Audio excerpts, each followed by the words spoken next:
কি করতে চাই ত্রিপুরা রাজ্যকে অনেকে প্রশ্ন করে এবং এই ত্রিপুরা রাজ্যের অনেক বাঙালি ভাইদের কাছেও তাদের অন্তরে অনেক সময় প্রশ্ন জাগে, যার কারণে ওনারা মন্তব্য করে থাকে এবং অনেকে এটাও মন্তব্য করেন যে নাকি ত্রিপুরা মাথার নেতা নেত্রীরা নতুবা আমাদের মহারাজ এই রাজ্যে বিভেদ সৃষ্টি করার চেষ্টা করছে, নতুবা আরো মন্তব্য করে যে এই রাজ্যে দাঙ্গা সৃষ্টি করার জন্য একটা জাতি ভেদাভেদ তৈরি করছে।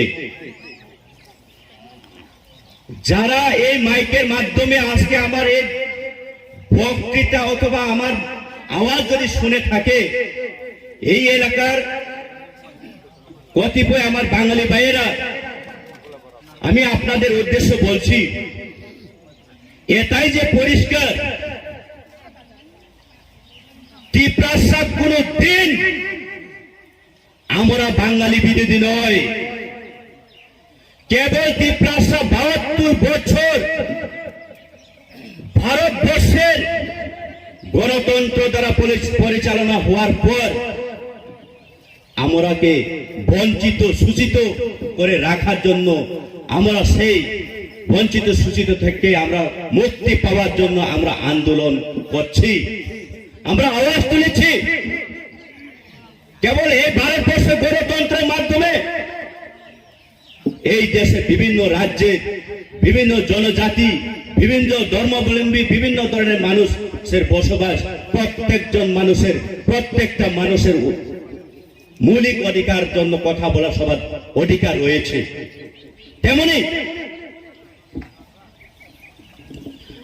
আমরা যদি আমাদের ইতিহাসকে লক্ষ্য করি, তাকিয়ে দেখি, বিগত 1949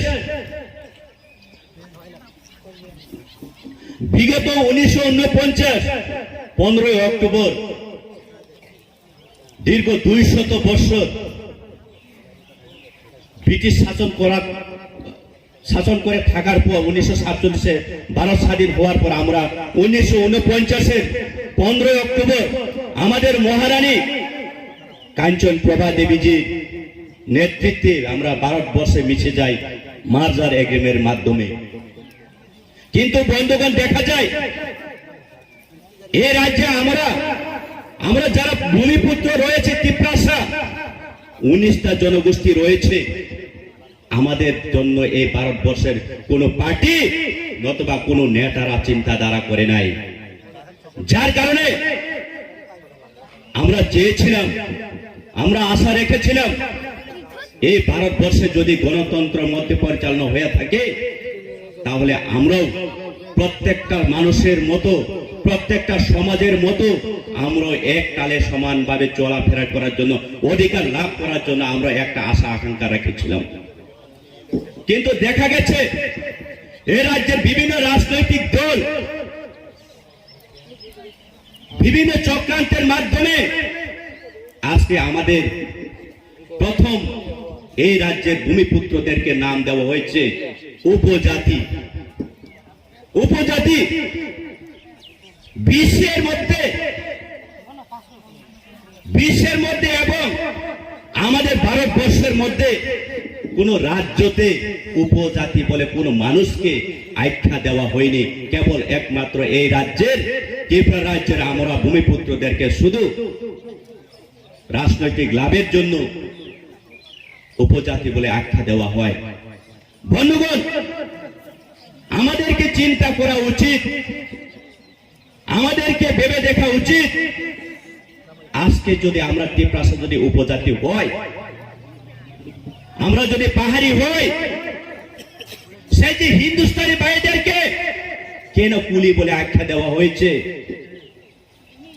আজকে এই রাজ্যেতে 75 বছর অতিক্রম করেছে, এই রাজ্যের কোন হিন্দুস্তানি ভাইদেরকে কোন দিন কোন রাজনৈতিক দল, কোন পার্টি, কোন নেতা তাদেরকে কি প্রায়োরিটি দেওয়া হয়েছে? কোন বিধানসভার সদস্য বানিয়েছে? সেটা আমাদেরকে চিন্তা করা উচিত। যার কারণে আজকে আমরা প্রতিশ্রুতি দিয়েছি এই রাজ্যে আমাদের মহারাজার চিন্তা দ্বারা আমরা চিন্তা করেছি এবং আমরা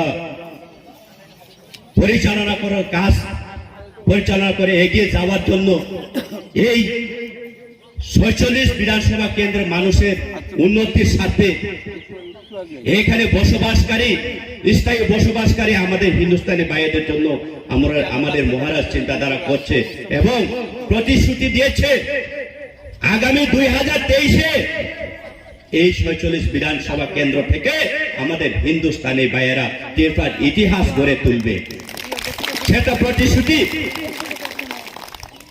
তেমনি আমাদের আজকে আরো চন্দ্রপুর বিধানসভা রয়েছে, সেখানে আপনারা জানেন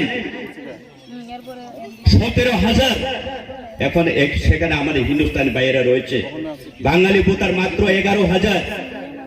কিন্তু দীর্ঘ 75 বছর ধরে আমরা কংগ্রেস করেছি, সিপিএম করেছি, বিজেপি করেছি, তৃণমূল করেছি, কিন্তু সেই চন্দ্রপুর বিধানসভাতে কোনোদিন হিন্দুস্তানি ভাইদেরকে কোনোদিন রাজনৈতিক অধিকার দেওয়া হয়নি।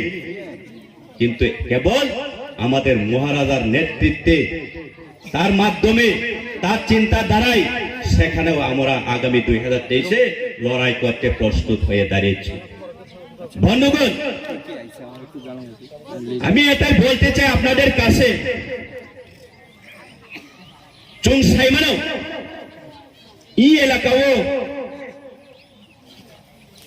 গণতন্ত্র পরিচালনা খাইজাগোবাচুং ভারতবর্ষের সংবিধান সে গণতন্ত্র, ভারতবর্ষের সংবিধানে হচ্ছে গণতন্ত্র। আজকে ভারতবর্ষের সংবিধানে পাতায় পাতায় লিপিবদ্ধ আছে প্রত্যেকটা মানুষ নিজের অধিকারের জন্য আওয়াজ তোলার অধিকার রয়েছে, নিজের মৌলিক অধিকারের জন্য আন্দোলন করার অধিকার রয়েছে। কিন্তু এই রাজ্যের মানুষ, এই রাজ্যের ত্রিপ্রাসাগণ যদি নিজের মৌলিক অধিকারের জন্য যদি আওয়াজ তুলে আমাদেরকে কেবল বরং বড় উগ্রপন্থী বলে আমাদেরকে আখ্যা দিয়ে জেলে যেতে হয়। আমার প্রশ্ন,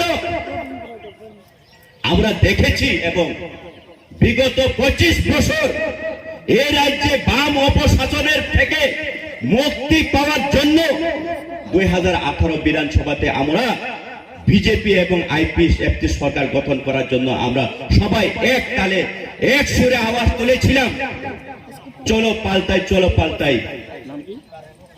কিন্তু দেখা যায় 18 বিধানসভার পরে এই রাজ্যের গণতন্ত্র পরিকাঠামোটা একেবারে ব্যঙ্গের তোড়জোড় হয়ে গেছে।